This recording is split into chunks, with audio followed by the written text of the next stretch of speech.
หัน ข เบิ อ ดเลย เชิญผ่านเขาห่วมในงานบุญผ่าป่าสามัคคีที่บ้านโพนสว่างในวันที่5 เดือน 2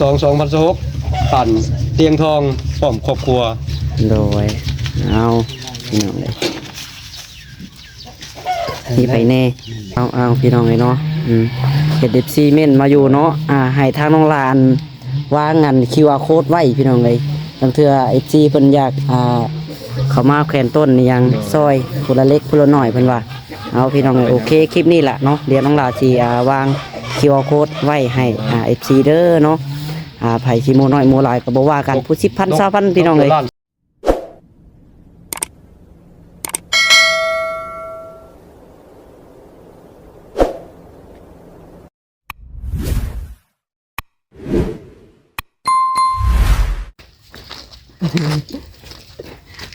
หาไม่แง่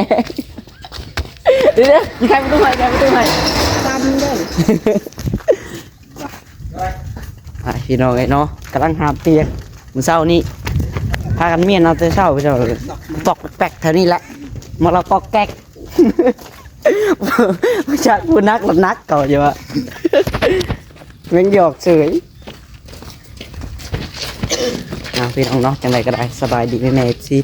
เบิดสุกูสุคนเนาะพอกระทาน้องหลายอีกเด้อพี่น้องเอ้ยพากันเมียนเดินมานี่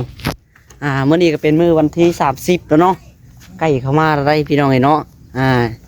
อีกบกี่มื้ออีก2-3 มื้อพี่น้องเอ้ยก็ฮอดแล้วเนาะเฮาก็เตรียมเดินเตรียมยังความพร้อมของเฮาพี่น้องเอ้ยทางพ่อบ้านหรือว่าทางเฒ่าแก่ในโฮมมันก็จะออกมาเบิ่งนี่แหละพี่น้องเอ้ยเนาะเดินเฮาความพร้อมของเฮาเพิ่นมาเบิ่งว่าพร้อมเบิดแล้วบ่หรือว่ายังพี่น้องเอ้ยเนาะไปชวนกันหลังละไม้มื้อนี้ก็เก็บไปแค่นี้ล่ะพี่น้องเอ้ยที่หยอกที่เหยื่อเนาะหาน้ำไม้ซอยกันพี่น้องเอ้ยโพกวาดกันปัดพี่น้องที่ตรงที่หยอกที่เหยื่อเก็บจูดเนาะส่วนทางพุ่นกับทางแล้วแต่ว่าในวันไหนพี่น้อง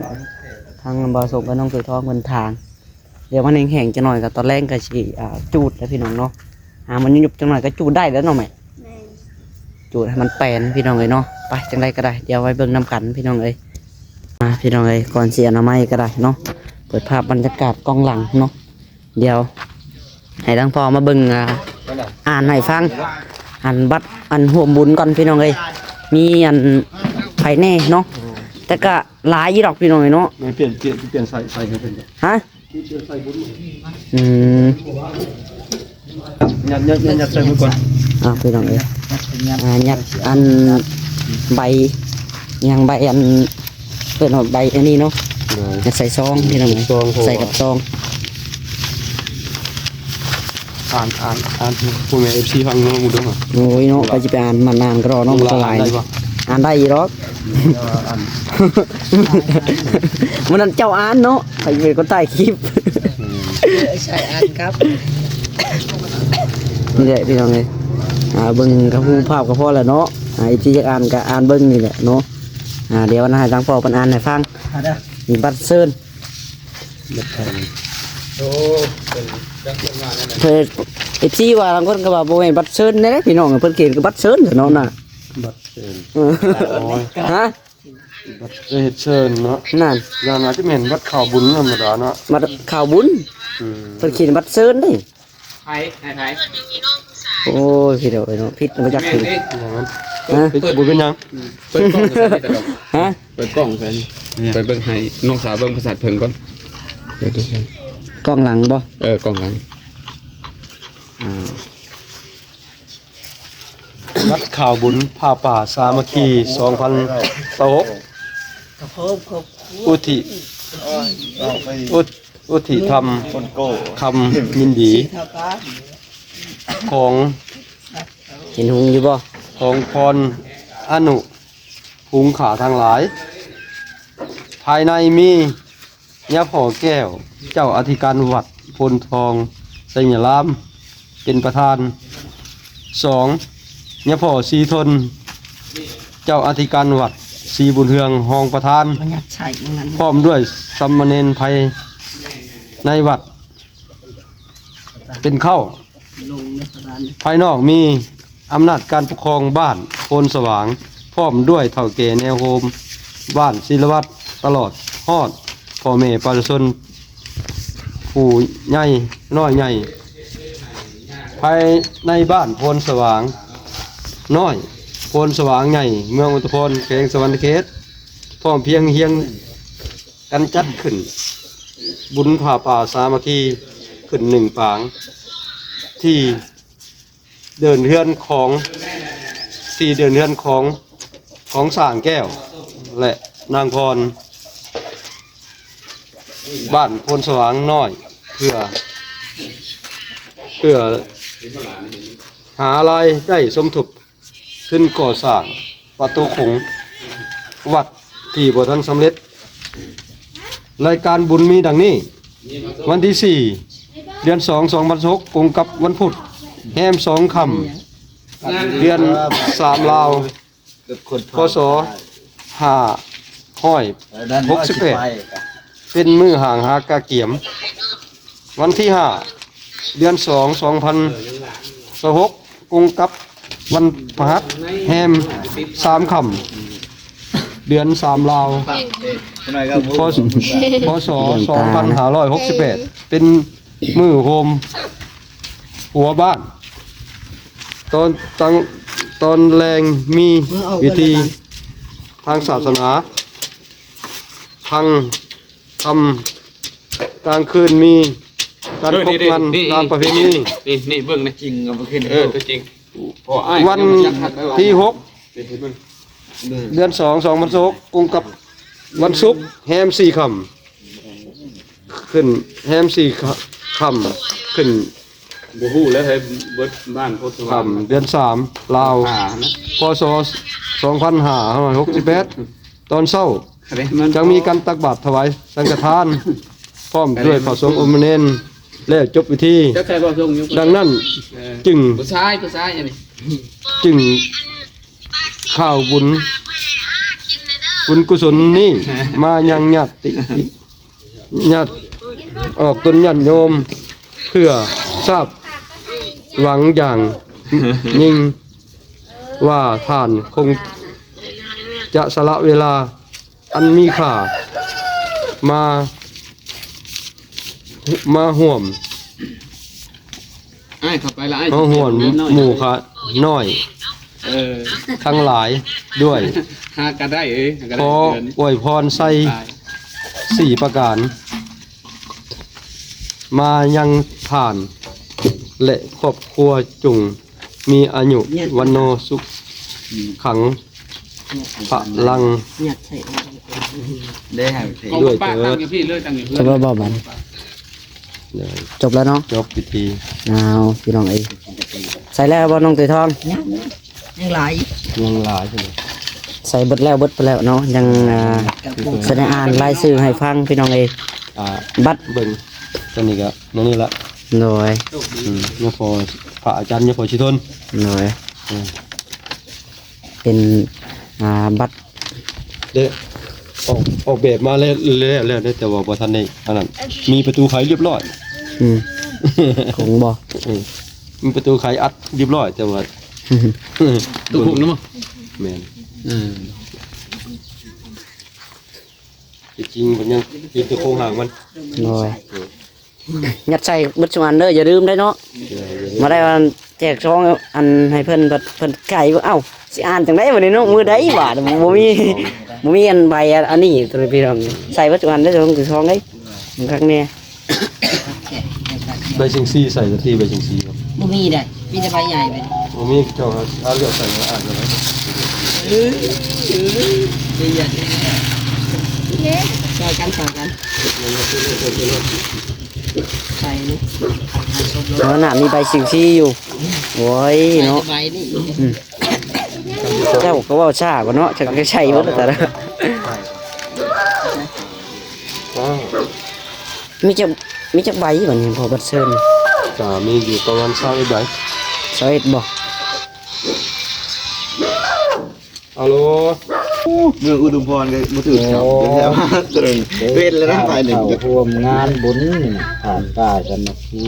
บัดฝากบุญที่โพธิ์สว่างก็ดีกันเนาะเชิญกันในวันที่วันกินวันเชิญ ถามเวียงไสพร้อมครอบครัว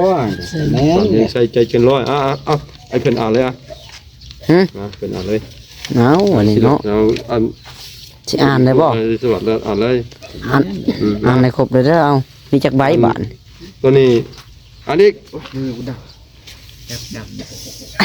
ร่วมงานบุญ อืม ทานสีพร้อมสีพร้อมทานลีทานลี เออ ครอบครัว เราก็ทานหยัดใบนี่ ตัวนี้ทาน ไว้หน่อย ต้าครอบครัว อืม หากันได้ เบาลีเบาต้าเนาะ มาตาทานบ่ตาแต่ว่าเขาเป็นใส่ย่อเบาคำตัวนี้ทานเบาค อืม ำครอบครัวคือจักเป็นมีครอบครัวบ่มีก็เว้าน่าจะมีมาแล้วเนาะ เอาเนาะ ทานเงิน เนี่ยมันเกี่ยวกับโคเนาะ จอย บอกก็ได้ จันจอยผมครอบครัวอีกเด้อจอยก็ได้ โดย ทานเงิน 12กับ ตัวนี้ พวกนี้หยัด ทานลุงเฮิมทานลุงเฮิม ทาน ทานเฮิม ทานเฮิม เพิ่นก็เขียนแต่ทานเฮิมเนาะ ทานเฮิมครอบครัว ลุงเฮิม ตัวนี้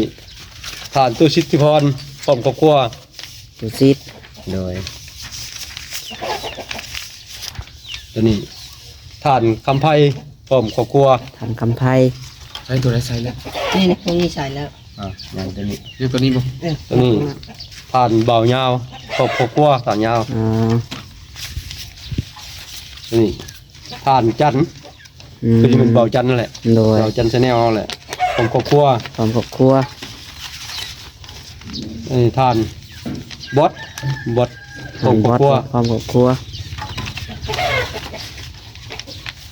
ทานแสนพร้อมครอบครัวมันเป็นเบาแสนเอาแหละ โดยโอ้ทีมงานยูทูบเบอร์ดิเนาะ ตัวนี้ซีเมนทานนูวันหน้าใหญ่เพิ่นนั้นทาน อ่านในครบเลยครับว่าหัวหน้าใหญ่เพิ่นหัน ข เบิ อ ดเลย เชิญผ่านเขาห่วม ในงานบุญผ่าป่าสามัคคีที่บ้านโพนสว่างในวันที่5 เดือน 2 2016ผ่านเตียงทองพร้อมครอบครัว โดยเอาพี่น้องเลยนี่ไปแน่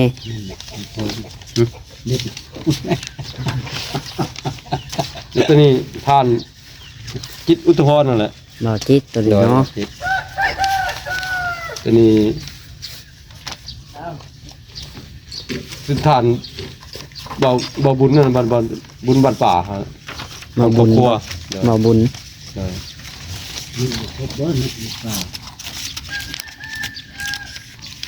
นี่ทานโอลิ อืม พร้อมครอบครัว ความครอบครัว ไปใจ คำไฟคือสองคือคำไฟใส่สองคน คำไพคือมีแหละคืออ่านแล้วเมื่อกี้มีอีกแหละอ่านแล้วจับไว้เด้อเดี๋ยวลงเลยหน้าเบาตาเด้อ่านแล้วบอก ใช่ หึ ตัวนี้ส้ม เอ้าคือมี ตัวนี้ทานสาวบุญบ้านนาตัวนี้ทานสาวบุญบ้านนาพร้อมครอบครัว อืม นะมาตัวนี้ สาวเนาะเป็นเธอจะเขียนใช่ สาวบุญวันนา ธรรมดาหน้าทานนางบุญเนาะ โดย เนี่ยอะไรก็ได้ โดยมีแต่เนาะพี่น้องเลยเบิดบ่บันนี้แต่ว่ายัง ไม่เลย คือสิเบิดแล้วเนาะท่านงานยูทูบเบอร์พี่น้อง บ่เห็นเว้นเด้อเขาบ่เสียงกะบ่เสียง บ่เสียง โดยบ่เห็นบ่เสียงกะ อ๋อ ก็มีแต่เพไปจุกใจน้ำเพิ่นให้เพิ่นมาร่วมบ่เป็นหยังเพราะว่าหรือว่าบ่มาก็ใส่น้ำหมูก็ได้ อยากทำบุญทำทานนํกะ โด บ่ ย เสียง ยังเบาเสียงแหละภายใน บ่เสียงเลยกะเขาสาวบุญ สาวบุญบ้านป่า บ้านป่าแล้วก็สาวบุญบ้านป่าแล้วก็มีสาวมุกดาวัน มุกตะวัน คือเอา ยัง ที่มีทรงขาวมาก็สิเขียนใส่ให้อยู่ โดย มุกดาวัน อันนี้ก็บ่ได้ไปแพร่พี่น้อง โดย เฮ็ดเป็นบัตรเนาะ นี่แหละ เฮ็ดเป็นบัตรแล้วก็ สาวมุกดาวันและสาวไล่ เอาไปให้เพิ่น เป่าท้า โอ้ยังหลายอยู่ จุบใจน้ำเพิ่นเนาะ ยังหลายอยู่ เพิ่น พี่น้อง ติดตามชมในคลิปนี้ก็ไปจุบใจนำ โดย สิมาให้มาเชิญมาร่วมในงานบุญป่าสามัคคีครับครั้งนี้อืม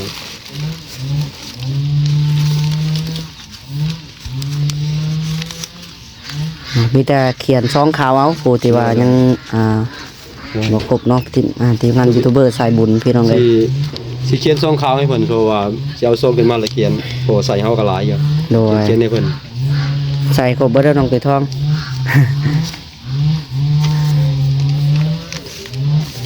บัตรนี่เพราะว่าเฮ็ดมาหลายพี่น้องเอ้ยเนาะทั้งเบิดเท่าไหร่พอเฮ็ดรวมเบิดเลย 2,000 ฮะ 2,000ซอง 2,000ซองบ่ เลย ตกหลายดีร้อนของเว้านี่ หลายก็เฮาก็ใช้หลายหมู่บ้าน แต่ก็อันสิแจกจ่ายเบิดอยู่บ่ 2,000 นั่น เมิด ฮะ เมิด คำเบิดเนี่ยโอ้ถือว่าหลายเติบได้เว้ยแต่ว่ามาเบิดกูคนเนาะถือว่าหลายดีรอได้คนคือสิเต็มเมื่อไรพี่น้องได้เดินแถวนี้แต่ว่า นี่ก็ อัน ยังบ่ยายคนนี้ หลายดีรอได้ นี่คือผมมอบให้ศิลวัฒน์เพิ่นพักเองจ้ะ ยังอันนั้นบ่ทันเอามาได้ใส่ใส่มาบ่ทันเอามา เอาไม่แต่ภาพอันใส่ตัวนี้พี่น้องเลยแล้วก็แบ่งกันเฮ็ดซอยกันนั่นแหละเนาะน้องลาก็เฮ็ดโตมัน ใส่มันบ่ทันเอามาเพราะว่าใส่มันทันเอามาช่วงข่าว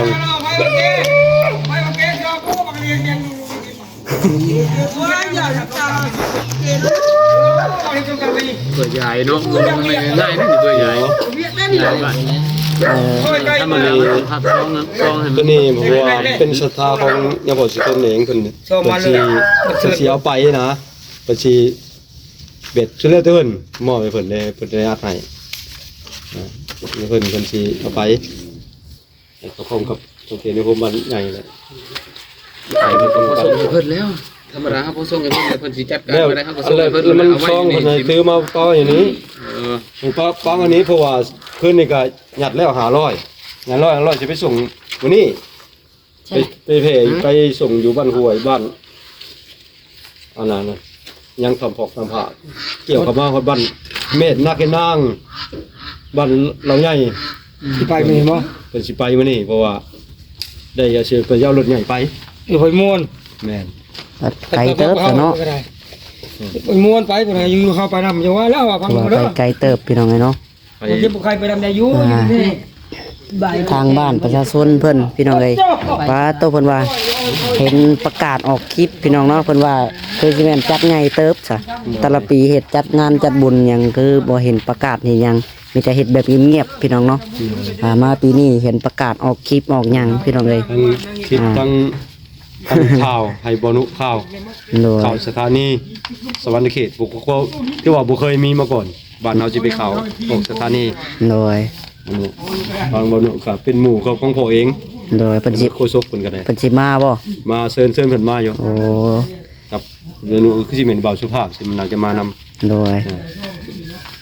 โคศกเพิ่นแล้วทีมงานของเพิ่นว่าง่ายจะสิมาจะคนบ่เรามีแต่รอหลับอย่างเดียว โดยพี่น้องเลย มาห่วงทั้งอดีตหัวหน้าของไม่เคยเองก็คือเข้ามาห่วง โดย เพราะว่า ฟังเบิ่งพี่น้องเลยเนาะแต่ว่าจังไดก็อยากให้ได้มาคู่คนนั่นแหละพี่น้องเลยเนาะมาอันทำบุญนํกันถ้าว่าไผค้าเวียกอดีรอกะจังว่าพี่น้องเลยเนาะ บ่ทันมามือบุญก็ทันมามือแห่เนาะ มาไม่แห่ มันสองมือพี่น้องเนาะมีมืองานแล้วก็ กะสิมุ มือแห่ กะสิมุนต้นแห่นี่ มือแห่นี่ตั้งตักบาทหยังแล้วเนาะ ตักบาตรยามน้ำแล้วเห่เขาไปโทษถวายนี่ก็คือทั้งพ่อเสียเจ้าก็อยู่ทั้งซิโนเพิ่นก็สิมาประกอบเสียงดนตรีนำ โดย การแห่ โดย เจ้ามีแต่พรแห่เลย โง่เนาะมันยากหรอกเนาะเนาะ ขึ้น น้องเท แล้วก็ เป็นสารวัตรเลยน้องเทอ่ะ ทั้งไอ้โตเจ้าสิมาอันถวายของของแซง โดย วัดคือในพร้อมกันบุญผาป่าสงเฮานี่แหละ โดย ไอ้โตเพิ่นสิมาของขอ ยิ ง นดี แซง สาธุนำเนาะใครอยากเฮ็ดรวบน้ำเฮากะสาธุนำพี่น้องเนาะจังใดก็ได้เฮ็ดบุญมานำกัน ผู้ให้กำลังใจก็คือผู้สนับสนุนครับก็คือทั้งผู้ใหญ่ทั้งประเทศออสเตรเลีย โดย เป็นต้นคือเมอ้อนแล้วก็มีทีมงานเพิ่นญาติพี่น้องของเพิ่น โดย เอามาร่วมหลายฐานอยู่แต่บ่ทันได้ออกซื้อเสื้ออันยังรอต่อไปจะได้อ่าน โดยมีแต่ให้ทั้งพ่อเนาะถ้าว่าทั้งพ่อเพียบพร้อมมื้อใดก็อ่านให้ FC ฟัง หรือว่า ยังทันได้จดทันได้หยัง เพ เนาะ ราะว่าว่าท่านจดแล้วก็เฮาตั้งกองพระป่าแล้วก็ตั้งกองเรียบร้อยเฮาจึงมาอ่านในกองพระป่าเลยจะสวยงามกว่า เอาไปนั่นบ่ โดย เพราะว่า ต้นพระป่าน้องสุทองเอาต้นพระป่าให้มาให้ FC ลองเบิ่งดู เอ้ย เบิ่งนำเรื่องเที่ยวเพิ่นจักม่วงจักการนำมันตัวยอดนำ ต้ ส น มเฮา ป้าตัวห้าไปเอาวันนี่ ต้นใหญ่เด้ต้นใหญ่ต้องห้อยเงินน่ะมาให้ FC เบิ่งนำว่าทั้งเที่ยวเพิ่นจักมาผ่ามาแคนต้นแคนกันนำมานะแคนต้น โดย เพราะว่าพอได้เป็นผลโปรเจกต์ต่อยอด โดย พอก็แคนหลักไปก็ประมาณล้านกว่าๆนั่นแหละ โดย ล้านกว่าลงทุนไปเห็นต้นกระปาล้าน3ล้าน4แหละ เอาพี่น้องเนาะ ให้พวก FC นำ นี่เด้พี่น้อง ส เนาะ ดงามสำได้มี FC เบิ่งนํกัน เห็ดต้นพี่น้องเนาะ ต้นกระปา ต้นผับป่าต้นสูงเนาะบ่แม่นต้น ว่า อันนี้ ว่าอยู่เจ้าเป็นลูกเป็นเต้าหรือว่าเขาเนาะอาแปะแม่งยังถ้าบ่ได้จักมาต่อน้ำพ่อน้ำแม่น้ำก็ต่อได้ต่อแค่ต้นเดียวเลย โดย ว่าให้มันต่อยอดให้พ่อให้แม่เพิ่นว่าต้นผักว่า อืม เพราะว่าเขาได้ต่อยอดนำกับมาต่อน้ำได้ โดย เป็นคนโฆษณานำ โดยเอาพี่น้องเนาะเฮ็ด FC เม่นมาอยู่เนาะให้ทางน้องลานวางอัน QR code ไว้พี่น้องเอ้ยบางเทื่อ FC เพิ่นอยากเข้ามาแขวนต้นนี่ยังซอยผู้ละเล็กผู้ละน้อยเพิ่นว่าเอาพี่น้องเอ้ยโอเคคลิปนี้ล่ะเนาะเดี๋ยวน้องลาสิวาง QR code ไว้ให้FC เด้อเนาะไผสิโมน้อยโมหลายก็บ่ว่ากันผู้10,000 20,000พี่น้องเอ้ย ล้าน300,000 เนาะ ปี อ่า ต้น ในเบิดเนาะไปสาวพี่น้องโอเคสำหรับคลิปนี้ก็น้องลาสิขอตัวไปก่อนพี่น้องจังไดก็อยู่ดีมีแฮงเบิดสุขคนนะพี่น้องเนาะโตมีแต่เตรียมอนามัยเนาะแล้วตัวนี้แล้วก็ได้คือว่าบัตรข้าวบุญเฮาก็อันมีแต่ทีมงานยูทูบเบอร์เนาะทางนี้ที่ทางพ่อรับผิดชอบทางนี้เนาะ สอบ โต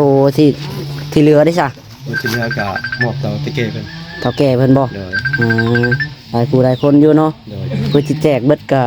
บ่ง่ายพี่น้องเอ้ย เจ็บบ่เบิดเพิ่นก็ไว้งั้นน่ะ เบิดก็ต้องเอาไว้คือเก่าอะไรเนาะ เออเขาจะเป็นได้ใส่ซองขาวอยู่แล้วเพราะว่าผู้ใดให้หยัดให้ครูบาอาจารย์เพิ่นมาหลายได้ครับต้องหยัดใส่ซองให้ โดย ปลูกนโมทานนำกันหยัดใส่ซองให้เพิ่นเบิดเพิ่นเมื่ออย่านำอย่าได้ให้ เลยเอาซะพี่น้องเลยโอเคบัดนี้ก็ได้จังไดก็อยู่ดีมีแฮงเบ่สู่คนเนาะเอาจังไดก็เอาสบายดีตามพ่อเนาะบ๊ายบาย